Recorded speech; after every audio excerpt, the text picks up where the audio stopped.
தமிழக வெற்றி கழக தலைவரின் நெகிழ்ச்சி சம்பவம். தமிழக அரசியல் களம் தற்போது சூடுபிடிக்க தொடங்கியுள்ள நிலையில் தமிழக வெற்றி கழகத்தின் தலைவர் விஜய் அவர்கள் மேற்கொண்ட ரோட் ஷோவில் நடந்த ஒரு நெகிழ்ச்சியான சம்பவம் சமூக வலைதளங்களில் வைரலாகி வருகிறது. அதை பற்றிய விரிவான தகவல்களை இந்த வீடியோவில் பார்ப்போம். குட்டி ரசிகர்களுடன் ஒரு குதூகல தருணம்.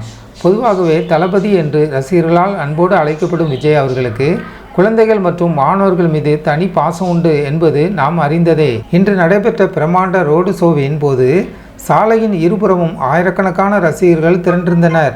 அப்பொழுது கூட்டத்தில் இருந்த ஒரு சிறுவன் விஜயை பார்த்த உற்சாகத்தில் வாடா வாடா என செல்லக்குட்டி என்று ஆரவாரம் செய்ய அந்த சிறுவனின் மழலை சொல்லில் மயங்கிய விஜய் சற்றும் யோசிக்காமல் அந்த சிறுவனை தூக்கி அப்படியே தன் தோள் மீது அமர வைத்து கொண்டார்.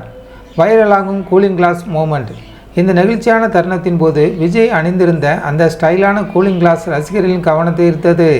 கூலிங் கிளாஸ் முக்கியம் பிகிலே என்று ரசிகர்கள் கமெண்ட் செய்து வரும் நிலையில் அந்த சிறுவனையும் தன் தலையில் தூக்கி வைத்து கொண்டு அவர் காட்டிய அன்பு அங்கிருந்த தொண்டர்களிடையே பெரும் உற்சாகத்தை ஏற்படுத்தியது.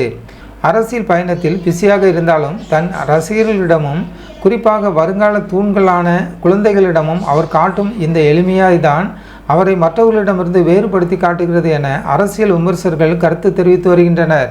சமூக வலைத்தளங்களில் ட்ரெண்டிங். தற்போது இந்த வீடியோ மற்றும் புகைப்படங்கள் செல்லக்குட்டி விஜய் மற்றும் தமிழக வெற்றி கழகம் போன்ற ஹேஷ்டேக் மூலமாக இணையதளத்தை ஆக்கிரமித்து வருகின்றன. வெறும் அரசியல் தலைவராக மட்டுமின்றி ஒரு பாசக்கார அண்ணனாகவும் தம்பியாகவும் விஜய் காட்டும் இந்த அணுகுமுறை மக்கள் மத்தியில் பலத்த வரவேற்பை பெற்றுள்ளது. தொடர்ந்து இதுபோன்ற சுவாரஸ்யமான தகவல்களை தெரிந்து கொள்ள நமது ஜனநாயகம் டிவி சேனலை சப்ஸ்கிரைப் செய்யுங்கள்.